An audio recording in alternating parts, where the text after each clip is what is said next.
Okay, this is Dave Stroman.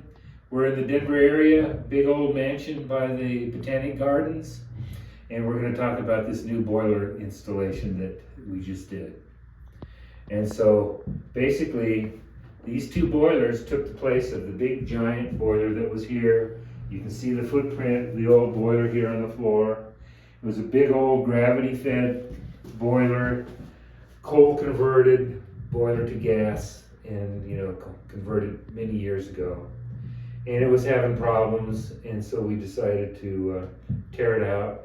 Boiler Busters, which is a company in Denver, come and take the asbestos in the boiler out.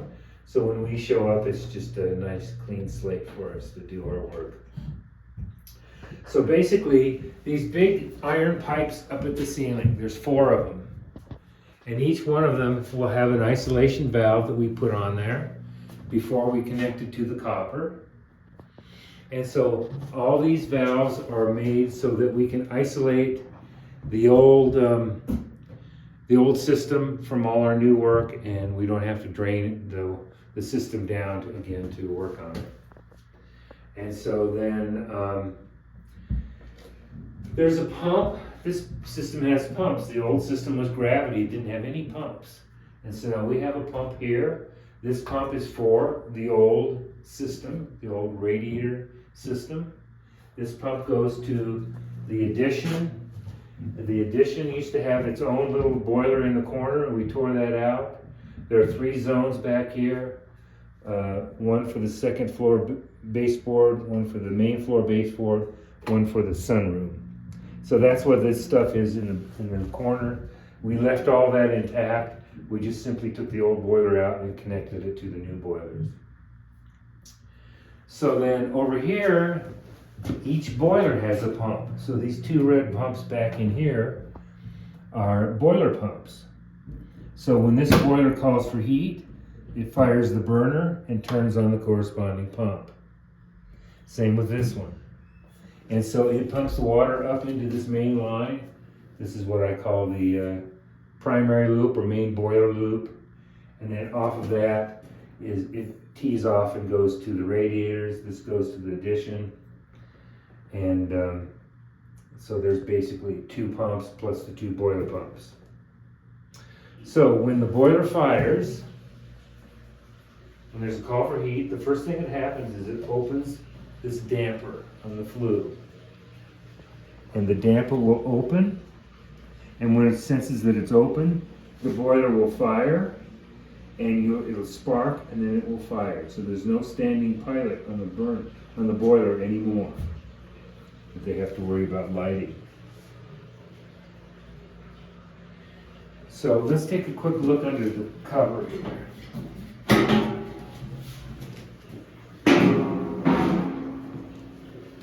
So down here, this is the main gas valve, and that's the main gas valve is that big honking thing that was hanging on the old boiler.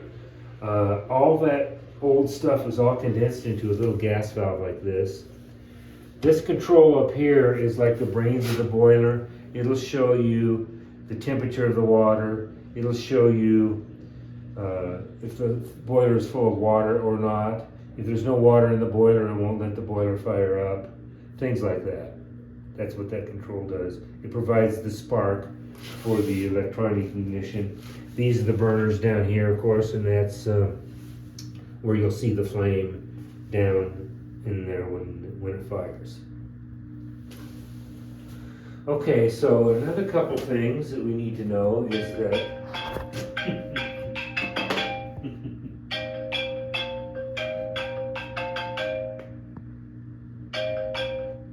okay. All right, so this switch in the back with the red cover is the master electrical switch. So if there's any issues, any work has to be done to the system, any problems they notice and they want to shut the system down, by turning that off will kill the power to the entire system. And then each boiler individually has its own shut off. So if we need to work on a boiler, we can shut the boiler off, work on it, and the other one will continue to run.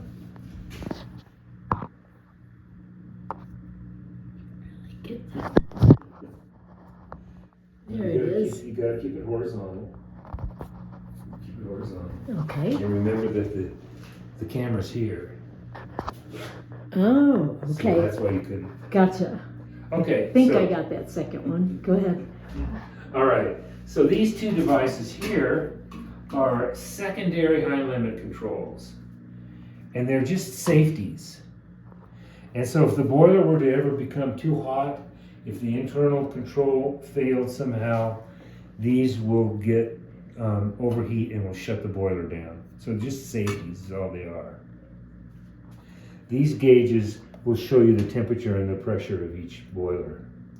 In addition to this, you know, the control inside the boiler will give you the temperature of the water. This is just a secondary, gives you water pressure and temperature of the water.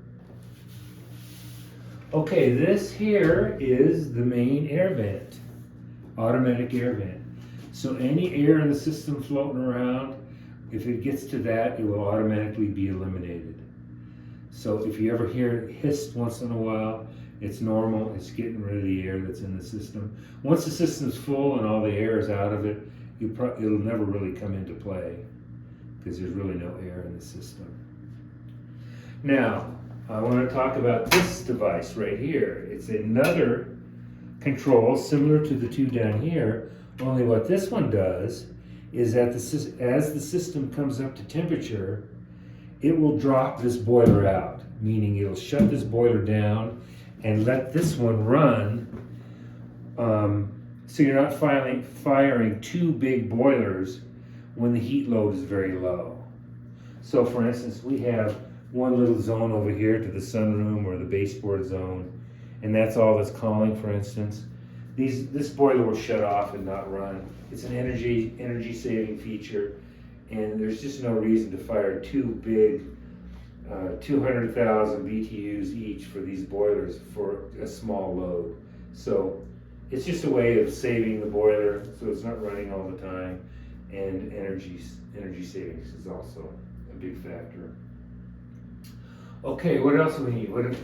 What else would you ask, Mary Jane? Maybe the expansion tank? Oh yeah, expansion tank. It's just simply a rubber bladder inside of that, and it gives the expanding water a place to go. So when you heat water, in this system we have hundreds of gallons of water, and when it heats, it expands. And I can't remember the percentage of water as it expands, but it's a few percent. And so this gives it a place for that to go. If that wasn't there, then you'd be popping the relief valve. This is the relief valve, and that is set at 30 pounds. So if the system ever gets up to 30 pounds, it's going to be draining water onto the floor as a safety. And so we don't want that to happen. And then we've got the flue. The flue, of course, yeah. Each of them go into this large common flue, which goes right into that old brick chimney. And the brick chimney is lined with a nice clay liner, and it vents out the roof. And then some combustion air. Combustion air is over there in the corner. We move the door. So back in the corner we have some combustion air that we ran in from the outside, and one of them is terminated up high. There's the end of it there. We ran oval pipe because that's what we could get to fit in there. And then this pipe goes to the floor, and that gives you your combustion air for your room. Okay. Amazing. Now, these controls on the wall, I didn't mention these. These are just controls, zone valve control, relay control, and the thermostats wire into these boxes. And then in turn, it will turn on the pump, turn on the boilers. This one will control the zone valves.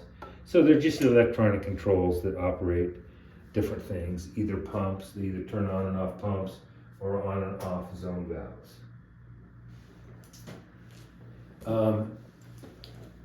These two pipes are the gas to each boiler, and they come up And there's your emergency shutoffs to the two boilers. So you can isolate gas to the boilers. That was the last thing I was gonna say, is the gas, yeah. So we love isolation valves. We love to be able to work on a system and not have to wait for hours and hours for the system to drain or to refill and bleed every radiator. So now, the way it's set up now is we can easily work on any of these components. It'll be very easy to work on and replace different things, and it will cut time drastically for service.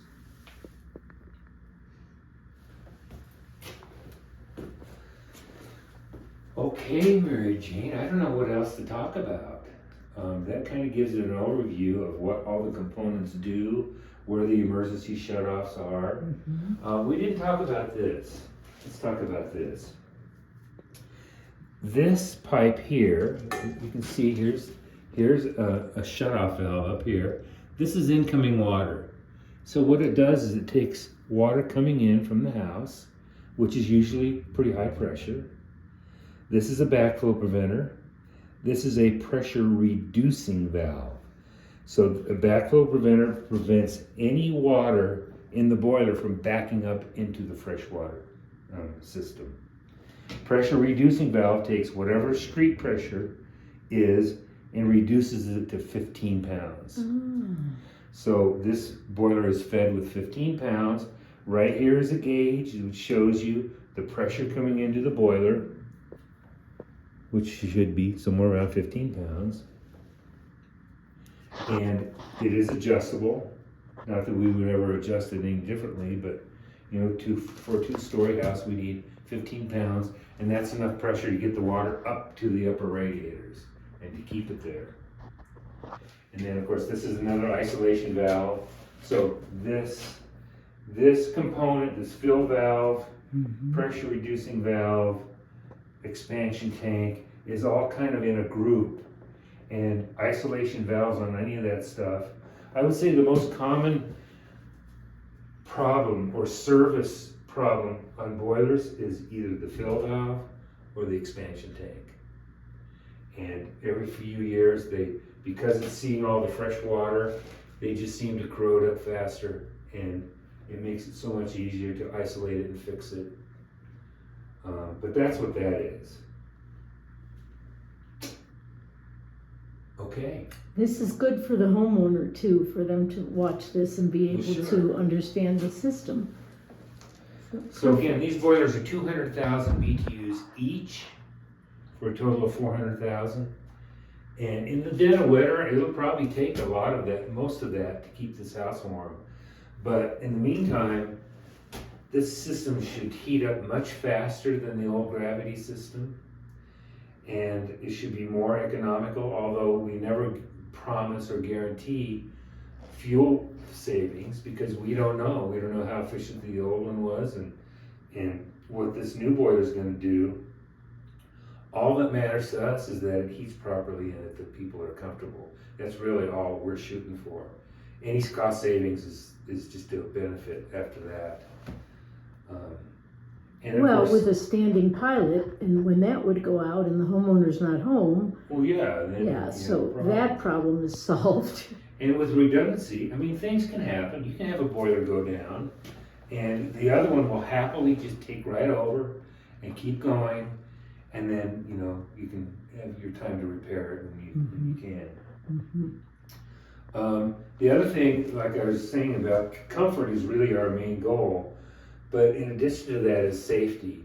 And those old boilers, like it was in here, really were not safe by today's standards. These have sensors that would sense a blocked chimney, for instance. It will shut the boiler off. It has sensors where if for some reason the flame will roll out the front and not burning properly, it'll shut the boiler off. If there's no water in the boiler, it will shut the boiler off. So there's numerous safeties, not only temperature, but flue and flame and that type of thing, much safer. And so I think that's the two goals for us is safety and comfort. And anything above that is just a bonus. Okay. Okay. Thank you, Dave. All right, we're all set to put this on YouTube. Okay, thank you. Bye-bye.